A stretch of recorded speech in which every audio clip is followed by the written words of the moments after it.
Subscribe करें और bell दबाएं ताकि कोई खबर रह न जाए।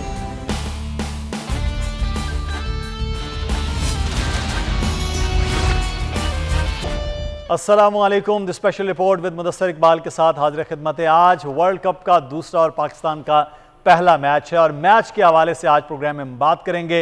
इस वक्त सिचुएशन ये है कि पाकिस्तान की जो ओपनिंग ऑर्डर था वो भी नाकाम हुआ, मिडल ऑर्डर भी जो है वो भी लड़खड़ा गया, लेकिन उसमें आज सऊद शकील की शानदार बैटिंग और मोहम्मद रिजवान की जिम्मेदाराना इनिंग ने पाकिस्तान को संभाला दिया। और उसके बाद इस वक्त दो ऑलराउंडर मोहम्मद नवाज और शादाब दोनों विकेट पर मौजूद हैं और उम्मीद तवक्को की जा रही पाकिस्तान एक अच्छा हैंडसम टोटल वो करने में कामयाब हो जाएगा। आज ये सिचुएशन क्यों हुई है कि बैटिंग ट्रैक की बात की जा रही थी, तो क्या वजह है कि पाकिस्तान के बैट्समैन नहीं चल पाए? हम बात करेंगे। हमारे साथ इस वक्त मौजूद हैं सीम बाकरी, हमारे स्पोर्ट्स रिपोर्टर हैं। बहुत शुक्रिया एजाज आपके वक्त का। इस वक्त सिचुएशन हम देख रहे हैं, पाकिस्तान कदरे अब बेहतर पोजीशन में आ गया है, अब खेला भी जा रहा है। क्या वजह हुई है ये जो पाकिस्तान इब्तदाई 3 विकेट्स गई हैं और उसके बाद फिर एक पार्टनरशिप तो हुई, लेकिन ये सब कुछ गैर यकीनी नहीं था? देखिए, बिल्कुल गैर यकीनी था। नीदरलैंड की टीम के अगेंस्ट हम ऐसी परफॉर्मेंस की बिल्कुल भी तवक्को नहीं कर रहे थे और पाकिस्तान ने देखे सऊद शकील को मौका दिया, सलमान अली आगा की जगह वो क्लिक कर गए हैं। तो इसीलिए अब ये जो आवाजें पिछले 6 महीने से उठ रही हैं कि अब्दुल्ला शफीक को फखर जमान की जगह मौका देना चाहिए, तो अगर आज अब्दुल्ला होते तो शायद वो फखर से ज्यादा रन बनाते, क्योंकि फखर तो सिर्फ 12 रन बना के आउट हुए हैं। बाकी ओवरऑल पाकिस्तान की बैटिंग कोलैप्स जरूर हुई है, लेकिन रिजवान ने, जैसे आपने बताया, कि संभाला है। आप नवाज और शादाब भी एक जो है वो पाकिस्तान के लिए एक ऐसा टोटल देने की कोशिश कर रहे हैं जिसको हमारी बॉलिंग डिफेंड कर सके। पाकिस्तान को इस वक्त पाकिस्तान ने 42 ओवर्स खेली है, 244 रन है, तो 8 ओवर पाकिस्तान के पास हैं, 6 विकेटें गिर चुकी हैं।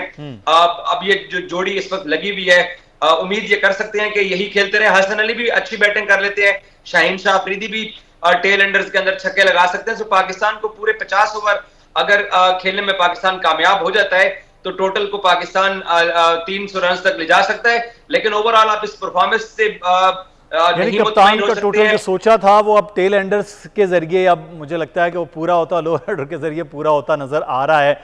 अच्छा एजाज साथ रहिएगा, हमें ज्वाइन भी किया है जर्नलिस्ट हैं क्रिकेट शेरदिल खान। बहुत शुक्रिया शेरदिल आपके वक्त का। जिस मुल्क में आप मौजूद हैं अलग सुबह होगा और आप मैच देख रहे होंगे, लेकिन इस मैच की आपने और ऐसी बैटिंग की तवक्को की कि ये ऐसा ही हो गया कि जो पाकिस्तान नीदरलैंड के खिलाफ खेल रहा है? जी मुदस्सर, सबसे पहले तो ये कि सुबह यहाँ पर तकरीबन 4:30 बजे मैच शुरू होता है, तो स्पेशली जागकर मैच देखना पड़ता है। तो बाकी ये कि पाकिस्तान की बैटिंग टॉप ऑर्डर, जिस तरह हमने पहले काफी दफा डिस्कस किया है कि फखर और इमाम तो फिर भी कुछ रन करते रहे, कि फखर बिल्कुल भी अपनी फॉर्म में नहीं थे। आज भी वो नजर आया कि टॉप ऑर्डर में जो अर्ली ऑन प्रेशर होता है, टूर्नामेंट का पहला मैच हम खेल रहे हैं, तो वो नजर आया। लेकिन अच्छी बात ये, पॉजिटिव ये है कि पाकिस्तान कोलैप्स नहीं किया। 3 विकेट गिरने के बाद सऊद शकील और रिजवान जिस तरह बैटिंग की और फिर अब नवाज और शादाब कर रहे हैं, तो ये अच्छा साइन है कि रीबिल्डिंग फेज हो रहा है। कोलैप्स नहीं किया पाकिस्तान ने, पैनिक नहीं किया बैटिंग में, और एक अच्छा स्कोर हम देख रहे हैं कि आज पाकिस्तान बोर्ड पे डाल सकता है। सही। अच्छा एजाज से एक चीज़ मैं यहाँ जानना चाहूँगा, नीदरलैंड ने अपने स्पिन अटैक के साथ खासा जो है वो पाकिस्तान पर चढ़ाई रखी है। पाकिस्तान में अब 2 स्पिनर शादाब और नवाज, फिर तीसरा अगर हम बात करते हैं तो इफ्तिखार, वो भी बॉल अच्छा करते हैं। तो क्या फिर पाकिस्तान भी आज स्पिन के जरिए, या फिर आप समझते हैं कि पाकिस्तान लाइन और लेंथ बरकरार रख के तो फास्ट, स्पेशली आज मैं हसन अली को शायद देख रहा हूँ कि वो ज़्यादा कामयाब हो सकते हैं इस विकेट पे? आपका क्या ख्याल है एजाज? मुदस्सिर, पाकिस्तान को डिसिप्लिन बॉलिंग करनी पड़ेगी। लाइन और लेंथ के चक्कर में या किसी तरीके से उनको डॉट बॉल करवाने की हमें कोशिश नहीं करनी पड़ेगी। बदकिस्मती से पाकिस्तान ने एशिया कप के अंदर T20 टाइप की बॉलिंग की है। नवाज अभी बैटिंग में अच्छा परफॉर्म कर रहे हैं, 34 रन पे हैं, शादाब 30 पे खेल रहे हैं, लेकिन इनका बॉलिंग डिपार्टमेंट है। और पाकिस्तानी टीम की परफॉर्मेंस अगर देखी जाए पीछे, तो हम T20 टाइप की बॉलिंग करते चले आते हैं कि किसी तरीके से डॉट बॉल करवा के अपना ओवर करें। आपको वनडे क्रिकेट के अंदर आउट करना पड़ता है, तभी आप दूसरी टीम को अंडर प्रेशर ला सकते हैं। और हमने देखा है पाकिस्तान के अगेंस्ट वार्म अप मैच के अंदर भी 300 रन चेज हुए और कल न्यूजीलैंड ने भी सेकंड इनिंग्स के अंदर टारगेट चेज किया है। तो पाकिस्तान को अटैक करना पड़ेगा। और पहले भी मैं और आप जब मैच शुरू हुआ था तब भी ये बात कर रहे थे कि हमें अपने क्रिकेट के अंदाज को बदलना पड़ेगा। हम बड़े डिफेंसिव हो जाते हैं। कप्तान बाबर आजम, आपको याद है कि कितनी कितनी पार्टनरशिप है पाकिस्तान के अगेंस्ट, हाथों में आए हुए मैच हमसे निकल जाते हैं। तो पाकिस्तान को बिल्कुल अटैक पे जाना पड़ेगा। वो जो आप लाइन और लेंथ की बात कर रहे हैं, वो लाइन और लेंथ के ऊपर हम अपने कोटे के ओवर तो पूरे करा देंगे, लेकिन हरीफ टीम को अंडर प्रेशर में नहीं ला सकते हैं। सही। तो ये बहरहाल पूरा है कि पाकिस्तान इब्तदाई ओवर्स में बहुत अच्छी बॉल करने वाला, ख़ास तौर पर शाहीन शाह अफरीदी, अगर ये बैटिंग ट्रैक है या नहीं है इस पर उनकी बॉल अच्छा होना ज़रूरी है। शेरदिल खान और फिर उसामा मीर का आज बहुत ज़्यादा बात हो रही थी कि उनकी जगह होती थी। जिस तरह हम देख रहे हैं कि इतनी ज़्यादा स्पिन अटैक के साथ नीदरलैंड बॉल कर रहा है, तो कप्तान अपनी ही टीम वो खिला रहे हैं जो उनके दिमाग पे हैं, जो परफॉर्म कर रहे हैं उनको ना खिलाया जाना, ये कप्तान के हवाले से क्वेश्चन मार्क नहीं हो गए? देखें, ऐसी सूरत हाल में बाबर आजम के पास जो ऑप्शंस थी वो वाइड ओपन थी दो वार्म अप मैचेस के बाद, लेकिन जिस टीम के साथ वो तकरीबन साल डेढ़ से खेलते आ रहे हैं उन पर उनको ज्यादा कॉन्फिडेंस है। और ये मैच भी एक एसोसिएट टीम के साथ इस तरह आप समझ सकते हैं कि पाकिस्तान ने ये प्लान किया कि पहला मैच आसान है कतरे, तो हम अपने उन खिलाड़ियों को मौका दें जो अपनी फॉर्म में नहीं है, ताकि वो अपनी फॉर्म रीगेन कर सके। तो शादाब और नवाज अच्छे स्पिनर्स हैं, सिर्फ विकेट्स उनको मिलने की जरूरत है। तो यहाँ पर एक मौका है उनके पास। हमारे स्पिनर्स जो हैं वो अच्छे विकेट टेकिंग स्पिनर्स हैं, तो आज अगर वो विकेट्स लेते हैं तो वो इस टूर्नामेंट में अपनी फॉर्म रीगेन कर सकते हैं। तो ये बाबर के जहन में है। उसामा डेफिनेटली उस दिन जो वार्म अप मैच में उन्होंने बॉलिंग की है, बहुत जबरदस्त बॉलिंग की, और खासतौर पर मैं बहुत इम्प्रेस हुआ उनकी बैटिंग को देख के कि बहुत क्लीन उन्होंने हिटिंग की है और बड़े अच्छे कॉन्फिडेंस के साथ वो बैटिंग करते हैं। तो ये ऑप्शन पाकिस्तान के पास आगे चले वाइड ओपन हो जाएगा कि अगर पाकिस्तान को आज वैसे मेरी नजर में 3 स्पिनर्स खिलाए जा सकते थे। हसन अली को ड्रॉप करके उसामा को चांस दिया जा सकता था, लेकिन वही है कि बाबर कन्वेंशनल क्रिकेट, जिस तरह इजाज भी बात कर रहे हैं कि रिस्क फ्री क्रिकेट खेलना चाहते हैं और उसी तरह कप्तानी करते हैं, जरा थोड़ा सा डिफेंसिव रह के कि कोई भी ऐसी चीज ना हो जाए कि जो उनको हॉन्ट करे बाद में। अच्छा, लेकिन ये अब जैसे भी अब सूरत हाल है, जो इजाज़ बात कर रहे थे कि एक अच्छा हैंडसम टोटल हो जाएगा, हमें भी उम्मीद है, लेकिन अभी खबर ये आ रही है कि एक और आउट हो गया है। पाकिस्तान की 7 विकेट जो हैं वो गिर गई हैं। शादाब खान अच्छा खेल रहे थे, हिट भी कर रहे थे, लेकिन शादाब जो हैं वो अब आउट हो गए हैं। तो 7 आउट हो गए हैं, लेकिन अब तकरीबन 7 ही ओवर का मैच बाकी रहता है। यहाँ पर उनका टिकना और पाकिस्तान के एक अच्छा स्कोर होना बड़ा ज़रूरी था। बहुत शुक्रिया एजाज वसीम बाकरी, आप हमारे साथ मौजूद थे। शेरदिल खान आप भी हमारे साथ थे, आपका भी शुक्रिया हैं। उम्मीद तवक्को करते पाकिस्तान अच्छा परफॉर्म करेगा। बॉलिंग जब पाकिस्तान की होगी और फील्डिंग बेहतर करने की कोशिश होगी, क्योंकि चांस जो है वो किसी तरह से भी नहीं छोड़ा है। नीदरलैंड ने पाकिस्तान के अगेंस्ट और बड़ी अच्छी फील्डिंग की है। पाकिस्तान को भी इसी तरह से आगे फील्डिंग को लेकर चलना है। आगे बढ़ेंगे, अब कुछ बात कर लेते हैं इकोनॉमी की सिचुएशन के हवाले से। एक जानिब तो हम ये देख रहे हैं कि अच्छी खबर होती है कि डॉलर की कीमत कम हो रही है, रुपए के अब कदर में इजाफा हो रहा है। दूसरी जानिब स्टॉक एक्सचेंज में भी हर आने वाले दिन में बेहतरी की खबरें सामने आ रही हैं, लेकिन दूसरी जानिब इसका जो रिबटल है वो नज़र नहीं आ रहा होता आम मार्केट में। महंगाई के हवाले से आज ही खबर हम दे रहे थे कि महंगाई में हफ्तावार जो है वो इजाफा हो रहा है, माहाना बुनियादों पर इजाफा हो रहा है, खाने पीने की अशिया की कीमतें वो बढ़ रही हैं। तो पिछले 1 महीने में अगर डॉलर की कीमत कम हुई है तो इन चीज़ों पर भी फोकस होना ज़रूरी है कि यहाँ भी कीमतें कम हों।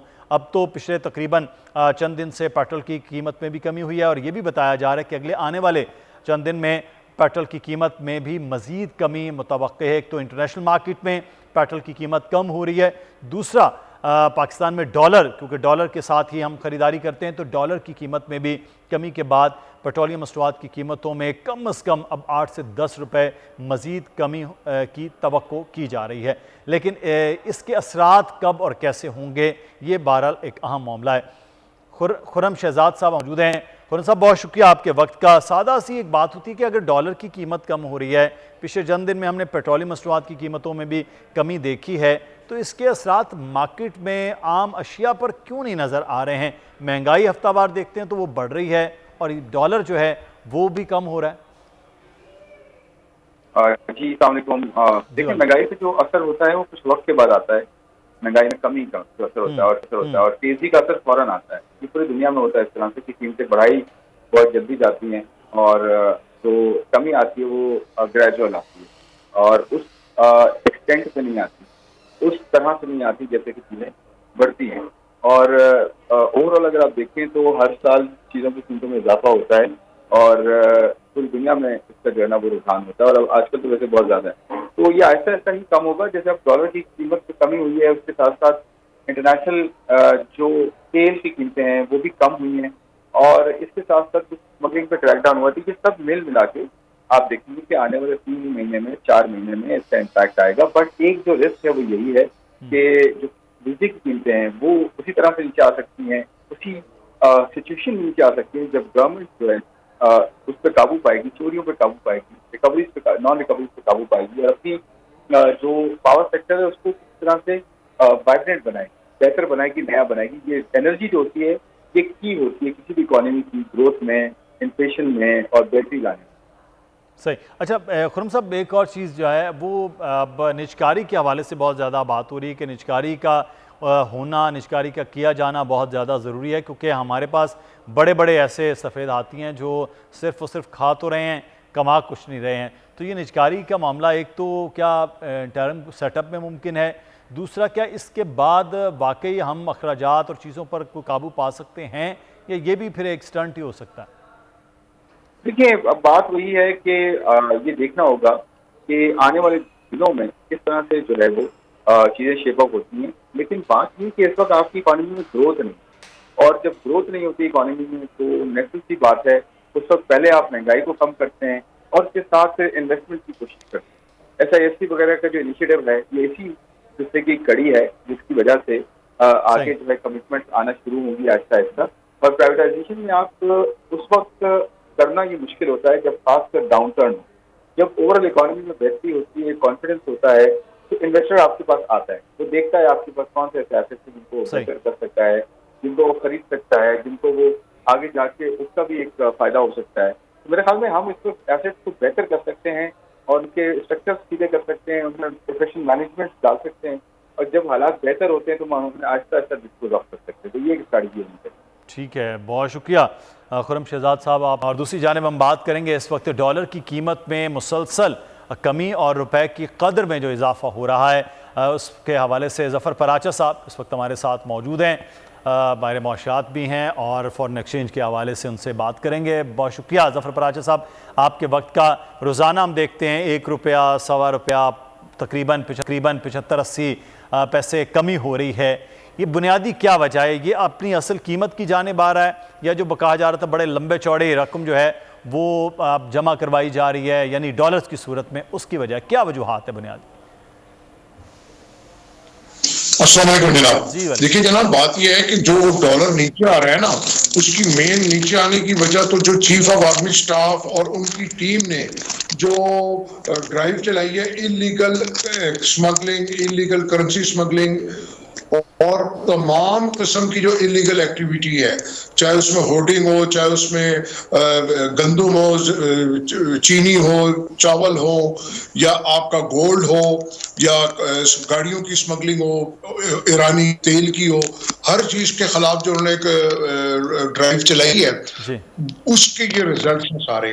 गो के वो इस काम को खुशी से नहीं कर रहे, मजबूरी में कर रहे हैं, क्योंकि जब हमारे इदारे ये काम नहीं कर रहे तो उनको ये काम करने पड़ रहा है। और ये जो रिजल्ट है सिर्फ और सिर्फ उस ड्राइव की वजह से है। अगर ये ड्राइव नहीं होती तो हमको ये मतलूबा नताइज ना नजर आते। और इसके साथ साथ बहुत अरसे बाद ये हुआ है कि जो इंटर बैंक और ओपन मार्केट रेट है वो अब ओपन मार्केट रेट नीचे हो गया है, यानी कि इस वक्त जो ग्रे मार्केट है वो एग्जिस्ट नहीं करती। और ग्रे मार्केट में तकरीबन जो रेट डॉलर का है वो 55 रुपीज नीचे है और इंटरबैंक के अंदर तकरीबन 25 रुपीज नीचे है। ये एक बहुत बड़ी कामयाबी है। इसके साथ साथ जो इसमें जो हमें एक तसलसल नजर आ रहा है, ठहराव नजर आ रहा है, ये बहुत बड़ी बात है। और आप देखिए कि ग्रेजुअली नीचे आ रहा है, यानी कि इसमें कोई मैनिपुलेशन या स्पेकुलेशन नहीं है। और जो लोग जिन्होंने जो भी प्लानिंग करनी है, इंपोर्ट करना है, एक्सपोर्ट करना है, उनको भी एक सेफ पैसेज मिल रहा है कि भाई आप अपना अगर अपने स्टॉक्स बेचना चाहते हैं तो बेच दें। तो इसके साथ साथ गोल्ड कीमत है प्राची साहब, ये मजीद भी इससे नीचे आ रही है। कहा जा रहा है कि उसकी असल कीमत शायद 250-255 के करीब होना चाहिए। तो क्या वहां तक ये आएगा अगर यही सिचुएशन रही है, या ये कीमत इतनी नीचे नहीं आ सकती?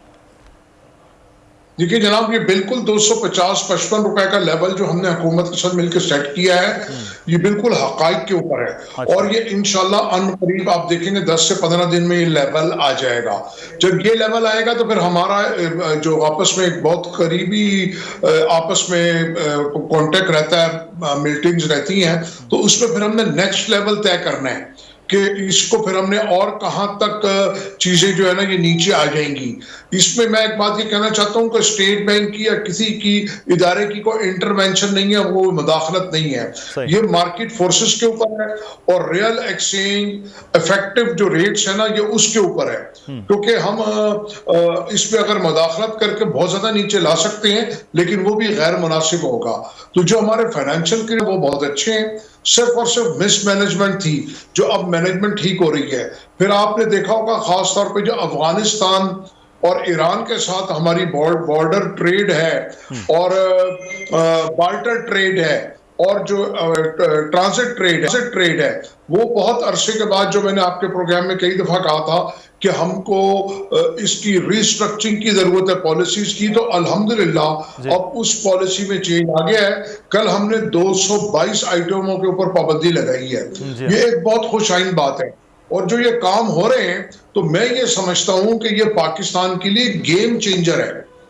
अगर हम इन चीजों को लेके आगे चलेंगे तो कोई बड़ी बात नहीं है कि आने वाले दिनों में हमारा जो रुपया है वापस अपनी जगह पे आ जाए, यानी कि 200 पे भी आ सकता है और मजीद बेहतरी आ सकती है, और IMF के पास जाने से हमारी जान भी छूट सकती है। फिर मैंने आपको कई दफा कहा कि हम जो एलीट क्लास को एज पर UNDP रिपोर्ट कि हम $17.5 बिलियन की जो सब्सिडीज देते हैं उसको भी एड्रेस करने की जरूरत है। वो एड्रेस हो रही है। अभी हमने कोई उसके ऊपर कोई 120-30 बिलियन रुपीस की जो कटौती की है वो, और ये फर्दर फोकस और यही तसलसल अगर रहे सिलसिला, तो यकीनी तौर पर रुपए की कदर में इजाफा हो सकता है और हमारी बहुत सी मुश्किलात जो हमने पिछले दिनों में देखी हैं वो कम हो सकती हैं। बहुत शुक्रिया ज़फ़र पराचा साहब, आप हमारे थे। और ये एक बड़े अच्छे इक़दामात में से एक और इक़दाम जो हुकूमत की जानिब से किया गया है वो है कि गैर कानूनी जो मुकीम है गैर मुल्की, उनकी वापसी होगी और हर हाल में 31 अक्टूबर तक कहा गया है कि वो मुल्क को छोड़कर चले जाएं, और जिन लोगों की भी पाकिस्तान में एंट्री होगी बगैर वीज़ा के वो मुमकिन नहीं है। इसी इक़दामात पर अब चारों सूबों में भी अब काम हो रहा है, मुख्तलिफ मुकदमात भी दर्ज हो रहे हैं, कुछ गिरफ्तारियाँ भी की गई हैं और कुछ ख़ानदान वापस भी जा रहे हैं। मामला मुश्किल है मरहला, लेकिन इस पर अब किया जा रहा है काम। ब्रिगेडियर रिटायर्ड मसूद रहमान मौजूद हैं। ब्रिगेडियर साहब, बहुत शुक्रिया आपके वक्त का। देर आयत दुरुस्त आयत का मामला है कि पाकिस्तान में लाखों वो लोग जो गैर मुल्की हैं, जिनमें बड़ी तादाद अफ़गान महाजरीन की है, उनका वापस भेजना पाकिस्तान के लिए इस वक्त ख़ास से बड़े चैलेंजेस भी होंगे। अब इस चीज़ों का प्रेशर भी होगा जिसको अब निमटना होगा। सर, इससे जी बहुत शुक्रिया। देखें जी, एक ये जो है काम जो है पहले से चीजें हमें पता थी, और जो है 4.2 मिलियन अभी लोग यहाँ पाकिस्तान में हैं। प्लानिंग्स पहले होती रही हैं, लेकिन मतलब over a period of time ये प्लान बनते रहे डिफरेंट गवर्नमेंट्स में कि इनको भेजना है और गैर कानूनी तौर पर जो मुकीम उनको भेजना है, लेकिन अनफॉर्चुनेटली रिजॉल्व नहीं था। फिर पॉलिटिकल प्रेशर की वजह से ये चीजें इम्प्लीमेंट हो नहीं सकी है।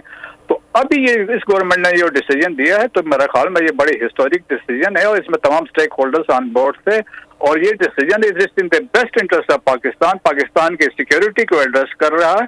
देखिए, इसमें जो रजिस्टर्ड रेफ्यूजीज थे उन पे कोई हाथ नहीं डाल रहा है। जो UNHCR के तहत जो अंडरस्टैंडिंग पे वो ठीक है, उस पर कोई मसला पाकिस्तान का नहीं है। हमारा मसला वो अनडॉक्यूमेंटेड अफगान है जो 10 लाख भी हो सकते हैं, 20 लाख भी हो सकते हैं। स्ट्रेंथ ज्यादा भी हो सकती है। तो क्योंकि इनके फिर यहाँ पे पाकिस्तान के अंदर सिक्योरिटी के बड़े मसाइल इन्होंने यहाँ हमारे लिए पैदा हुए हैं, मतलब स्ट्रीट क्राइम्स में है, किडनैपिंग फॉर रैंसम में ये लोग इन्वॉल्व हैं, एक्सटॉर्शन के केसेस हैं, सिंपैथाइजर्स हैं, फैसिलिटेटर्स हैं, तो ये बहुत सारे मसाइल है। और साइमल्टेनियसली आप देखें कि जो हम पे अटैक्स आ रहे हैं अफगानिस्तान से आ रहे हैं, हम लास्ट 4 डेकेड से हम इनको लुक आफ्टर कर रहे हैं, अफगान भाइयों को अपना भाई समझ के हम सब कुछ कर रहे हैं, लेकिन इसके बावजूद हमारे साथ जो कुछ हो रहा है, जो हमले हो रहे हैं, जिससे हमारे जानी और माली नुकसान हो रहा है, तो इसलिए ये लोग हैं, तो इन लोगों का जाना मेरे ख्याल में बेहतर है। प्लान्स ऑलरेडी बन चुके हुए हैं, कई सालों से पड़े हैं, उनको पता है कि किस तरीके से इसको एग्जीक्यूट करना है, ये प्रोविंशियल गवर्नमेंट्स ने मिलकर करना है, तमाम स्टेक होल्डर्स साथ होते हैं, so this is no issue.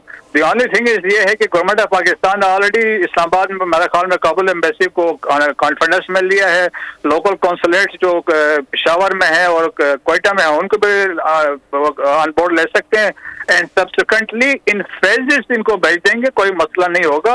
और इनमें इनका खाने पीने का भी बंदोबस्त होगा, असेंबली एरिया एक बनेगी, वहां पे डॉक्टर्स भी होंगे, इनके ट्रांसपोर्टेशन भी होगी, सो इनको रेस्पेक्ट के साथ भेजा जाएगी, जो डेट दी गई है उसके मुताबिक। सही। अच्छा, लेकिन एक चीज़ जो है वकील साहब वो बड़ा अहम है कि इस वक्त बहुत बड़ी तादाद में ये लोग जो हैं, जिस तरह आपने बताया क्राइम जराइम में बहुत लोग मुलव्वस हुए हैं, इसके बाद हम तवक्को उम्मीद करते हैं कि वो जो स्मगलिंग के मामलात हैं, मनशियात में हैं, अगवा बराए तावान, वो भी हम कंट्रोल कर पाएंगे, क्योंकि जिन लोगों के हवाले से ख़बरें सामने आती कि यहाँ हुआ, उनका कोई रिकॉर्ड ही नहीं निकलता किसी भी जगह पर, उसमें भी कमी फिर तवक्को करते हैं। यकीनन आएगी। देखें ये अफगान ट्रांजिट ट्रेड के चक्कर में जिस तरह यहाँ पे लोग हैं, अभी आप देखें कि पाकिस्तान के अंदर वैसे जितना बड़े बिजनेसेस हैं, चाहे वो पेशावर है, कोयटा है, ये सारे बिजनेस अफगानों के पास से हैं। और इसके अलावा देखें स्मगलिंग के सारी चीजें इधर आती है, ये मार्केट में स्मगलिंग का सामान है ना, तो जो कंटेनर्स जो कराची से जा रहे होते हैं अफगानिस्तान, वो रास्ते में खुल जाते हैं, कराची में खुलते हैं, जो अफगानिस्तान पहुंचते हैं वहां से खुल के वापस पाकिस्तान आते हैं, तो पाकिस्तान में ऑलरेडी आके नुकसान होता है, पाकिस्तान का रेवेन्यू इसमें नहीं है, कस्टम्स नहीं होता है, तो ये बड़े मसाइल जो वकील साहब आप कह रहे हैं कि इसके बाद अब उम्मीद तवक्को ये की जा रही है कि ज्यादा बेहतरी वो होगी। बहुत शुक्रिया वकील साहब, आप हमारे साथ मौजूद थे। अफगान महाजिरीन के रोज़ाना की बुनियाद पर अब रिपोर्ट्स आ रही हैं कि उनको वापस दीगर जो गैर मुल्की हैं उनको भी मुल्क से निकालने के हवाले से 31 अक्टूबर की डेडलाइन वो बरकरार है। मुदस्सिर इकबाल को इजाज़त दीजिए, प्रोग्राम से अपना ख्याल रखिएगा नाज़रीन, अल्लाह हाफ़िज़।